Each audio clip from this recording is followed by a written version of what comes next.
On August 17, 1966, two men left their homes in Campos dos Goitacazes, in the interior of the state of Rio de Janeiro, stating that they needed to handle an important matter. There were no unusual goodbyes, no signs of urgency, no alarm.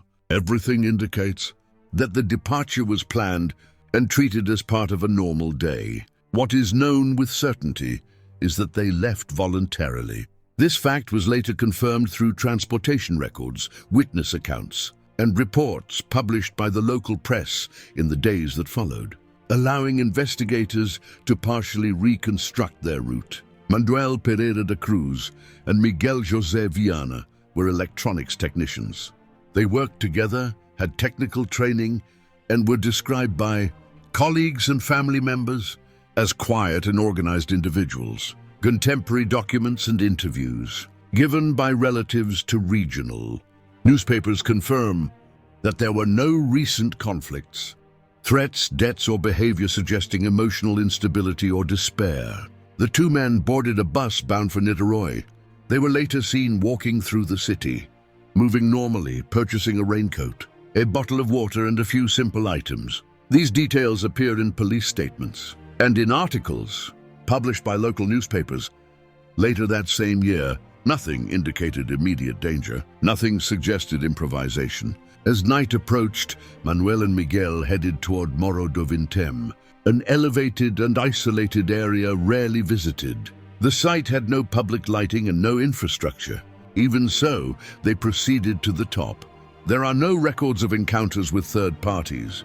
No witnesses reported arguments, pursuit, or unusual movement that night. Days later, a local resident discovered the bodies. According to the forensic report, both men were lying side by side, positioned in an orderly manner.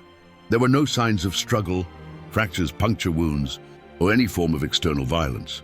They were dressed in formal clothing, appropriate for being out in public.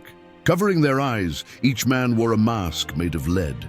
The material was officially identified by forensic examination. The masks were simple, roughly cut, and had no straps or fastening mechanisms.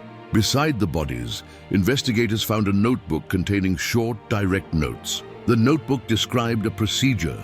There were no emotional statements or explanations.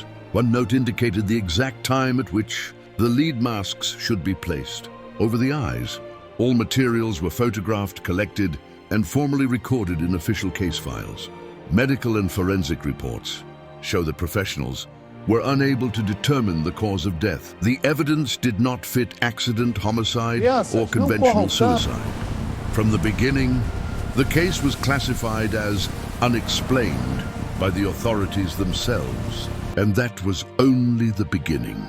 As investigations stalled, the vacuum left by official silence was quickly filled by public speculation and increasingly bizarre theories. If the forensic lab could not provide a cause of death, the streets of Niterói would provide their own.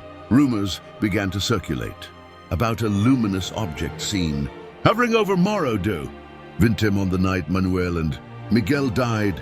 Witnesses claimed to have seen a strange, orange-colored light pulsating in the sky, a detail that was later incorporated into UFO folklore across South America. Yet despite these vivid accounts, no physical evidence of radiation or scorched earth was ever found at the site. The lead masks themselves became the subject of intense scrutiny. Why lead?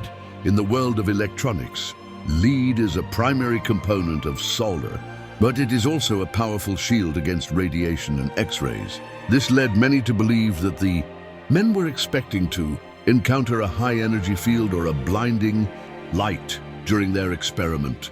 The primitive nature of the masks, cut by hand from a lead sheet, suggested a DIY approach to a problem they believed was very real. They weren't just victims of a mystery. They were participants in a planned event that they believed required physical protection. Police eventually looked into the men's past in Campos dos Goitacazes. It was discovered that they were part of a small, informal circle of electronics enthusiasts who shared an interest in scientific spiritualism. This wasn't a cult in the traditional sense, but a group of technical minds trying to bridge the gap between radio waves and the human soul. They believed that certain frequencies could allow communication with other planes of existence, or even other worlds. A similar incident had occurred years earlier on another hill, involving a different technician who was found dead under similar circumstances, also with a lead mask. This suggested that Manuel and Miguel were not pioneers, but followers of a dangerous secret tradition.